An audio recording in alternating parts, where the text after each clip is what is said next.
Assalamualaikum warahmatullahi wabarakatuh. Salam sejahtera para generasi bangsa. Terima kasih kami sampaikan kepada teman-teman semua yang telah mendapatkan untuk melihat video saya pribadi atas nama M Suhil. Di sini saya akan bahas tentang psikologi pendidikan, yang mana ada 5 poin pembahasan. Yang pertama itu adalah apa itu definisi psikologi, yang kedua apa itu pendidikan, yang ketiga apa itu psikologi pendidikan, yang keempat adalah apa saja ruang lingkup psikologi pendidikan, yang terakhir adalah apa saja sumbangsih psikologi pendidikan terhadap pendidikan itu sendiri. Langsung saja, pertama, psikologi. Jadi psikologi di sini adalah berasal dari bahasa Yunani, yaitu psikologi, yang mana terdiri dari dua kata, yaitu psike dan juga logos. Psike di sini adalah jiwa, sedangkan logos di sini adalah ilmu. Jiwa adalah sesuatu yang abstrak, yang sulit, yang tidak bisa dikatakan tidak bisa kita serap melalui mata, tidak bisa kita amati melalui panca indera. Oleh karena itu sulit untuk mendefinisikan jiwa, hal yang abstrak. Sedangkan di sini saya mengambil pemikiran dari Al-Kindi yang mengatakan bahwasanya jiwa itu adalah jauhar basit, yaitu substansi yang tunggal, yang mana di sini jiwa mempunyai 3 daya. Yang pertama itu adalah daya nafsu, yang mana nafsu seseorang manusia itu berada dalam perut.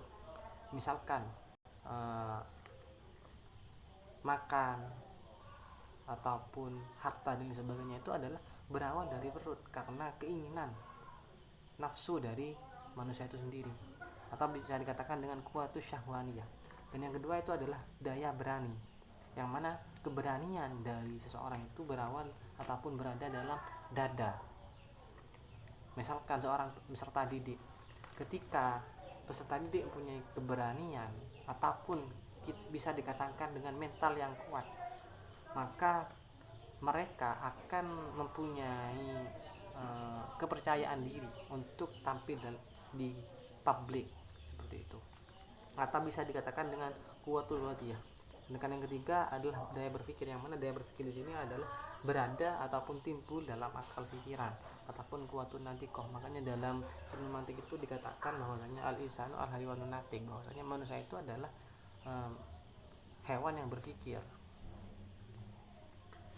Nah, kemudian di sini saya juga mengambil dari Dimyati Mahmud yang menjelaskan bahwasanya manusia itu menghayati kehidupan kejiwaan berupa kegiatan berpikir, kemudian berfantasi, mengingat, sugestif, sedih, senang, berkemauan dan lain sebagainya. Yang mana di sini ada gejala kejiwaan. Yang pertama itu adalah pengenalan ataupun kognisi, yang kedua perasaan, emosi, dan juga kehendak atau konasi, dan yang terakhir itu campuran kombinasi.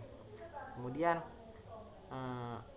Muhibbi Syah juga menjelaskan bahwasanya psikologi adalah tingkah laku manusia yang terbuka dan juga tertutup, baik manusia yang secara individu ataupun kelompok. Jadi yang maksud dengan tingkah laku terbuka di sini adalah tingkah laku yang dapat kita lihat amati melalui panca indera, misalkan seperti halnya duduk, tidur, kemudian berjalan, lari, dan lain sebagainya. Kemudian tingkah laku yang tertutup. Nah, yang maksud dengan tingkah laku yang tertutup di sini adalah tingkah laku ataupun pekerjaan seperti halnya berpikir. Bagaimana kita bisa mengetahui seseorang yang berpikir apa yang sedang mereka pikirkan? Kalau dari ekspresinya itu bukan tingkah laku tertutup tapi terbuka. Kemudian mengingat, kemudian menghafal dalam otaknya dan lain sebagainya. Jadi dari beberapa pengertian di atas dapat kita simpulkan bahwasanya psikologi itu adalah tingkah laku manusia baik secara individu ataupun kelompok, yaitu tingkah laku ataupun tingkah laku yang terbuka dan juga tertutup, baik disadari ataupun tidak. Kemudian yang kedua, definisi pendidikan. Jadi menurut KBBI, pendidikan itu adalah proses pengubahan sikap dan tata laku seorang atau sekelompok orang dalam usaha mendewasakan manusia melalui upaya pengajaran dan pelatihan. Jadi pendidikan itu adalah usaha yang sadar, melalui pelatihan, pengajaran, kemudian pembimbingan dan sebagainya. Jadi kalau kita tarik secara lebih luas lagi, bahwasanya pendidikan itu tidak hanya transfer of knowledge, tetapi juga educate, mendidik, membimbing, sehingga manusia, lebih khususnya peserta didik, bisa memiliki tingkah laku ataupun kepribadian yang baik, kemudian tingkah laku yang baik. Sedangkan menurut Freire di sini, Paulo Freire, salah satu tokoh filsuf dari Brazil, mengatakan bahwasanya pendidikan adalah membangkitkan kesadaran kritis sebagai prasyarat proses humanisasi atau memanusiakan manusia. Kunci dari proses pendidikan di sini adalah konsistensi atau proses membangkitkan kesadaran kritis ataupun critical consciousness. Jadi kunci dari pendidikan kritis ala Paulo Freire di sini adalah kesadaran. Bagaimana nanti proses pembelajaran dalam pendidikan di situ adalah membangkitkan kesadaran dari peserta didik ataupun dari seorang guru itu sendiri. Karena kalau kita bicara tentang pendidikan, tidak ada yang namanya subjek ataupun objek. Antara guru ataupun murid sama-sama menjadi subjek.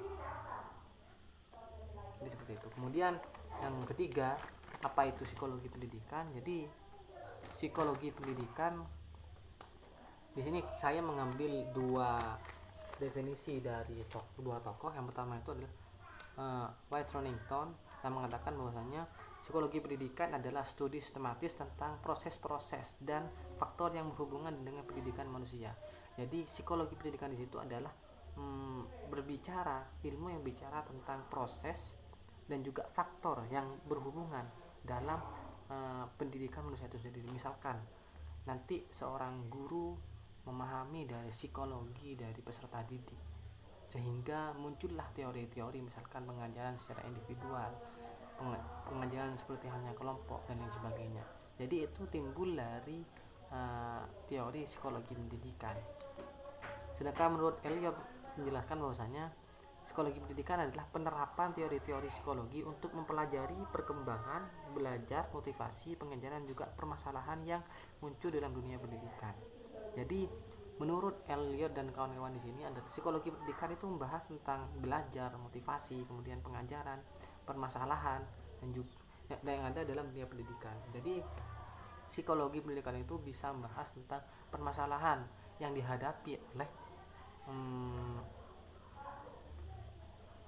peserta didik, sehingga nanti seorang guru memiliki suatu solusi ataupun